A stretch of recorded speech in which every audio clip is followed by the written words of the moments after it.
Hi Gemini, it's Jenny here with your April Tarot Horoscope. So we're just going to be pulling a single card to see what is coming up for you this month of April.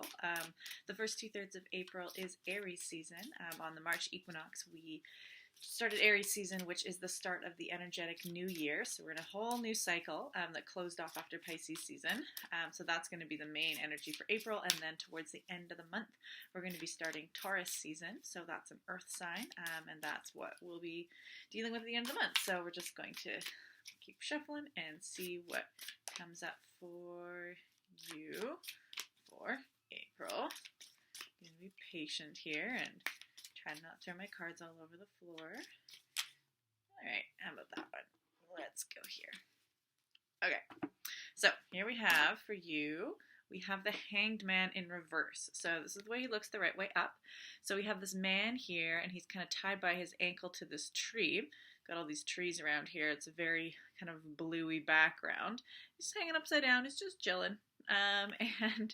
This is the way he looks in reverse. He looks actually more upright. So that's what we've got here. And I'm just going to take a look in the book, see what Hanged Man has to say. Okay, the Hanged Man. Passion. At first glance, the upside-down position of the Hanged Man appears to be rather grotesque. No wonder that strangeness, rapture, and the absurd are all elements of this card. But there is another important element. The Hanged Man is at peace with the world, except that his point of reference is not worldly, but transcendental. His essence is suspended in the heavenly, the transcendental, in a manner reminiscent of religious images.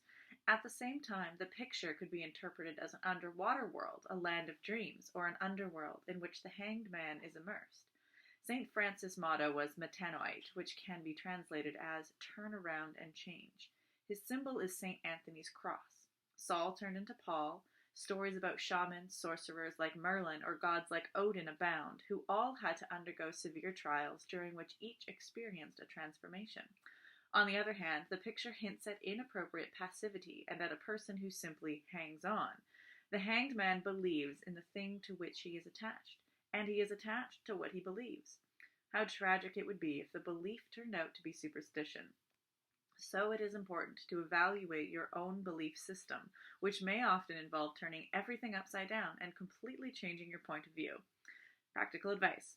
Reassess your own beliefs and presumptions. If you have found your belief system to be valid, do not hesitate to place the utmost confidence in it. A meaningful faith and a purposeful passion are a great boon. Okay, so this card, I feel like this card fits well with Gemini energy.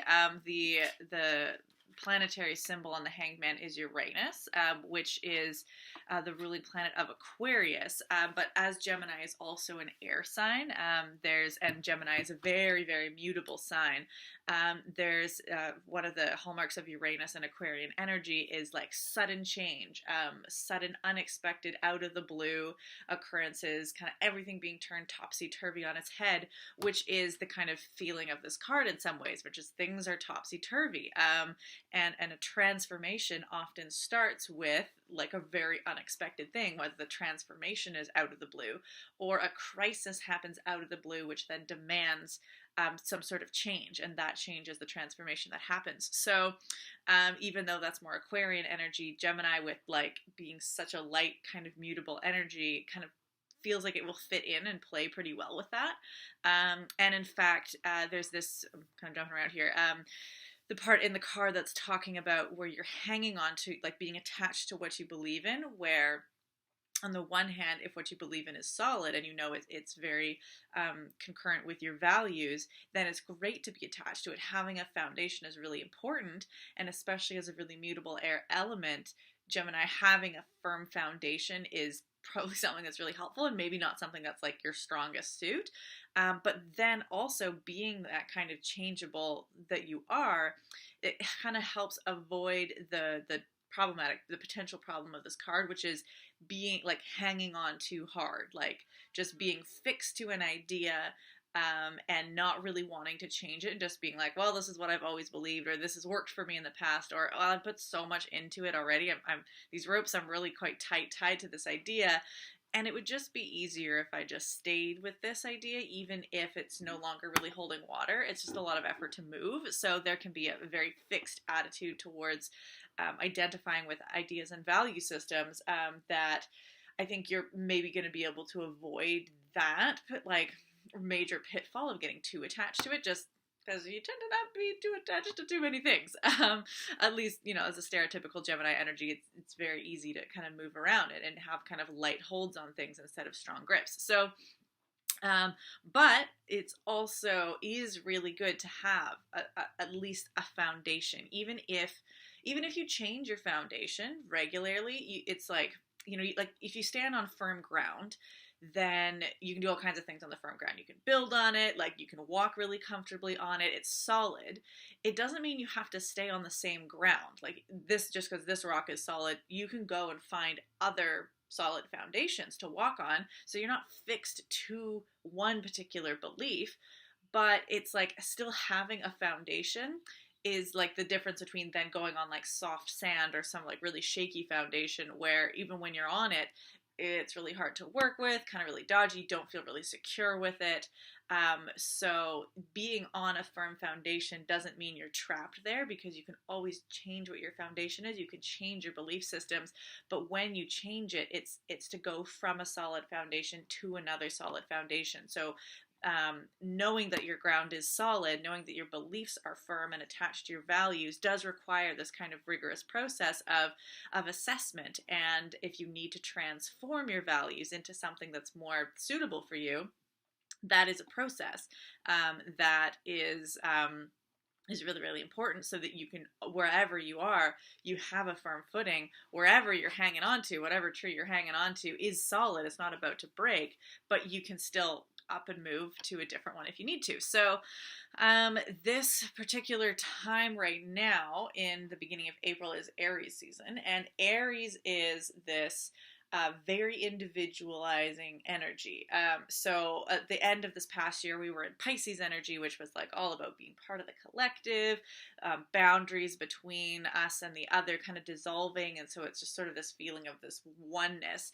And that's the end of the year. Starting with Aries is like pulling back, and where before we were focusing on being part of a whole, Aries is focusing on being an individual. It's this bringing this little fire of spark of life back into yourself, and it's pulling into your own identity, your own values, your own vision, and really like, yeah, we're still sort of connected to the ideas of other people, but the theme is back to you. So with Aries season being like this spark of you-ness and identity and ego, we're looking for like a healthy egoic self-identity. So dark side of Aries can be very like way too self-centered, way too egoic, and saying it's my values and everybody else is wrong, or my values are the most important. I'm going to trample over everybody to get what I want.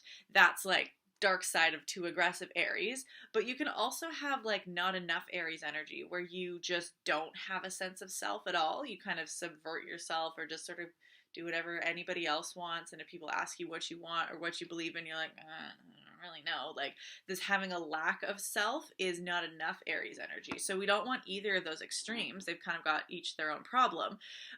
But this particular time at the beginning of April is really this invitation for a healthy ego, which is like this healthy foundation from which you get to then build other parts of your identity, or build parts of your life, or build your relationships off of. They're all built off of your identity as a self, which is this interesting paradox, which is, even though you are a self in a society. You are a self in a family. You are not a total soul individual. You do exist in a context of other beings, and each of those other beings are a self that has their own values, their own priorities. And so a collective is made up of individuals that are not more important than the collective, and yet they are not to be subsumed by the collective and suddenly being like, well, no individual matters. It's like, it can be a bit of this interesting paradox to have to deal with.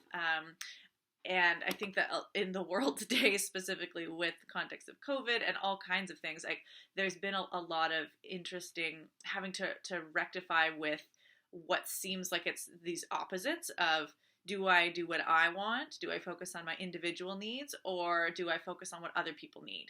Am I standing up for my rights and my beliefs, or am I looking at what's good for the community and other people? Do I have to subvert my own rights and my own freedoms and desires to take care of other people? And yet, if I don't take care of other people and I abandon them for my own needs, like, how does that work? So we've been kind of playing in the collective with this concept of individual and collective rights, obligations, freedoms, values, and how do we all play along in the same sandbox?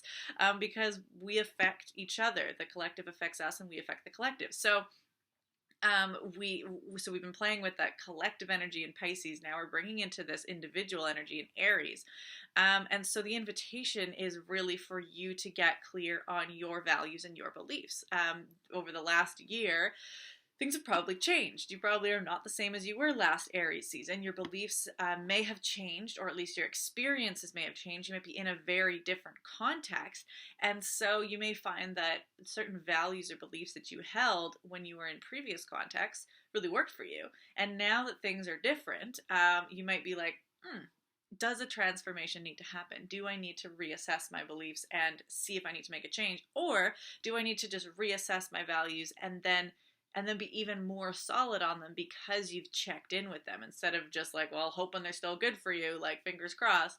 No, you know that, and you can be really solid on that, and then you know that you're in integrity and you've done that work to be like, no, like, I'm really solid on what I believe, not because I'm grasping and I'm afraid to let it go, but because I've actually done the work and I've examined it and I've challenged myself, and no, this is still where I'm good to be. So that's this invitation with this card, as well as how the beginning of April and Aries season is going to really support that and help you return to that, like, belief that you matter as an individual and that your values really matter. But remembering the context is that your values are for you. You may share values with your family or your community, and culture generally has a shared cultural value, so you're maybe not alone in those values, but they're still yours, and other people may have different values, and that doesn't make you wrong. That doesn't make them more right.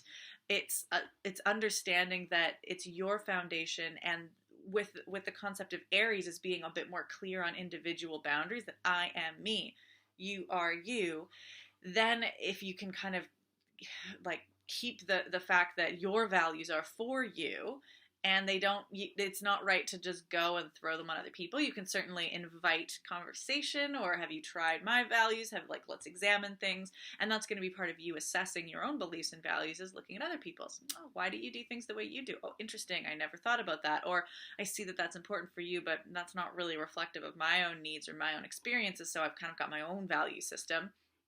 Ideally, we don't have a clash of values. That's obviously where we get tension and struggle, and then we need to see if there's more values we can bring in, or arbitration, or we just need to be different. You be over there, I be over here, so that we can still stay our individuals without causing a ruckus. There may be a potential tendency to want to, like, as you're kind of sussing out your own values here, to get combative if you feel in contrast with other people, because Aries is connected to Mars, the planet Mars, which is, the god of war. And so Aries contains the energy of the warrior, the inner warrior, standing in defense of your values.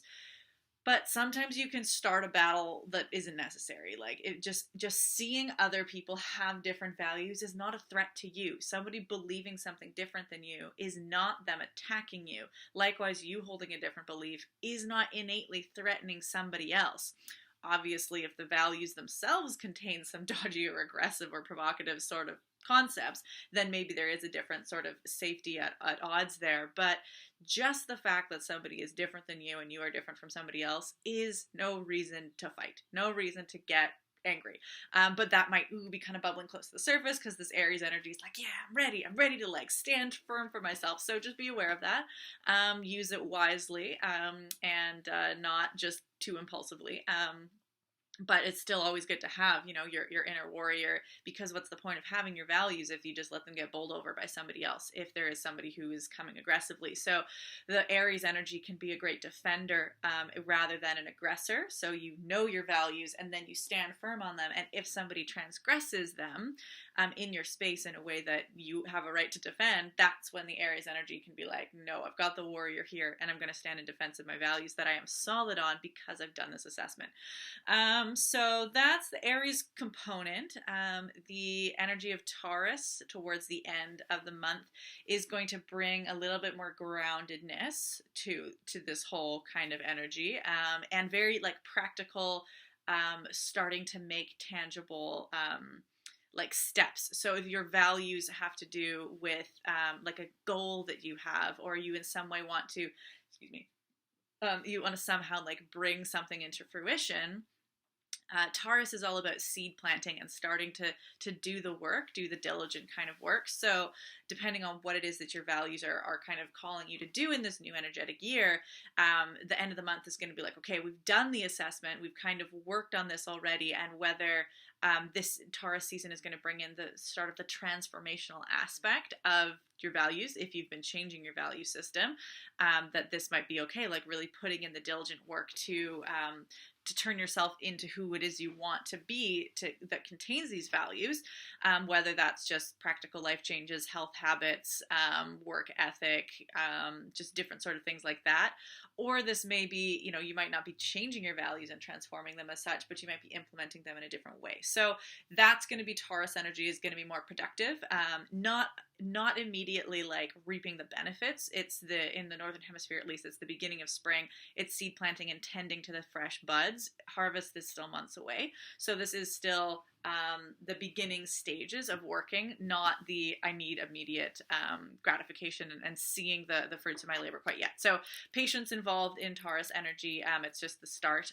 But that's what's coming up for you this April. If you did want to know a little bit more about some of the energies that are present in Aries season, specifically some of the planetary energy that's happening, there's still a lot of Pisces energy because of some major planets are going to be in Pisces throughout Aries season and beyond.